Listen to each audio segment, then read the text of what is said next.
I'm Megan Woods, and this is my partner Jeremy Nance, and this is the No Communication Show, Natural Observation. On this show, we like to pick out a topic in communication and then come up with a hypothesis and then go out and test it out via natural observation. So we got to pick out a topic for this week, so. Well, let's see. Looks like our topic for this week is going to be discovering the realm of gestures. Now, you know, Megan, some people think that gestures just go under the nonverbal communication style, but actually it runs a little bit deeper than that. There are 5 different types of gestures. You want to tell us a little bit about some of those gestures? Oh, definitely. The first kind of gesture that we have, gesture number uno, is emblems. And what emblems are, they're basically gestures that are words. So there's definite, set of words that you would use to describe it. Like if I go like this to you, Jeremy, what does that mean to you? I think that says good job or okay. Yeah, definitely, exactly.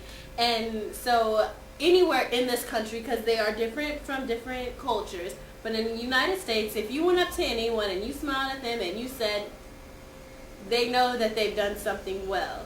And then there's other ones such as,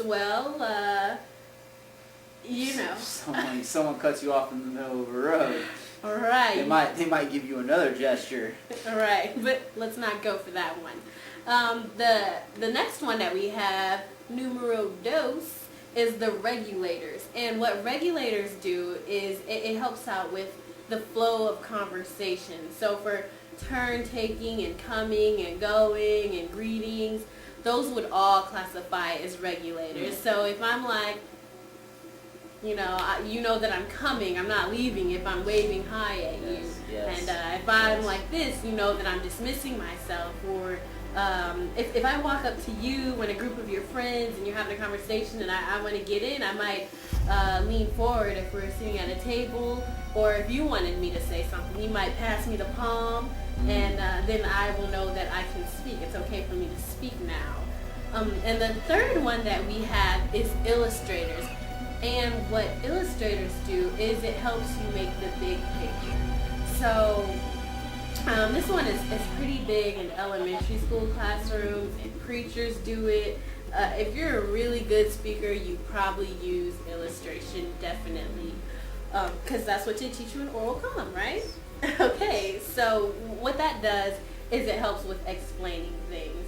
So if I was like, oh yeah, I was on the river and it was deeper than a regular river, so it was deep.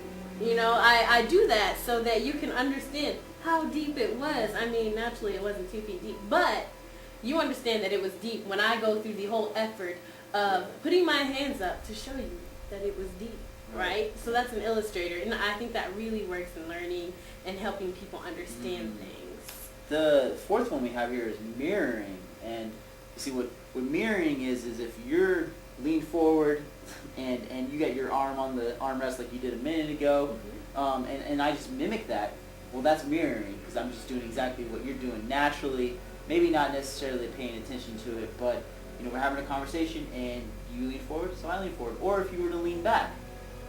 Oh yeah, definitely. Lean back. Then I would mimic you.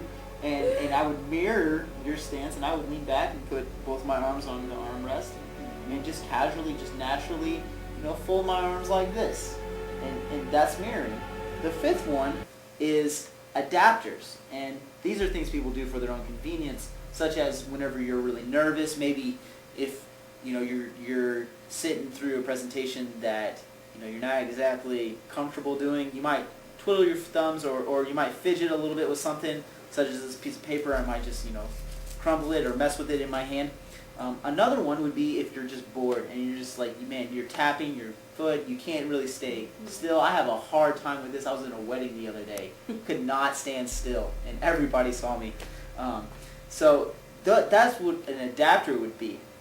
And these are the 5, we got 5 of them? 5, yes. 5 gestures. Yeah. Emblems, number 1. Regulators, number 2. Illustrators, number 3. Mirroring, number 4. And adapters, number 5. So that's a pretty, that's a lot. Is there a hypothesis we can come out of this?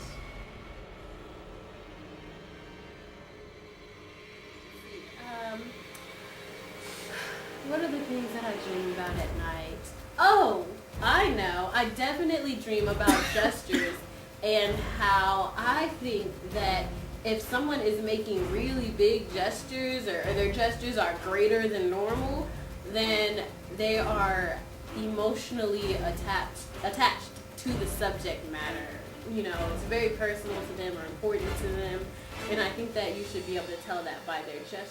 What do you think? You think so? I think it's a good hypothesis. What we did was we went to Missouri Southern's Mays Dining Hall and we started recording conversations and we got some interviews with that, and this is the footage that we came up with.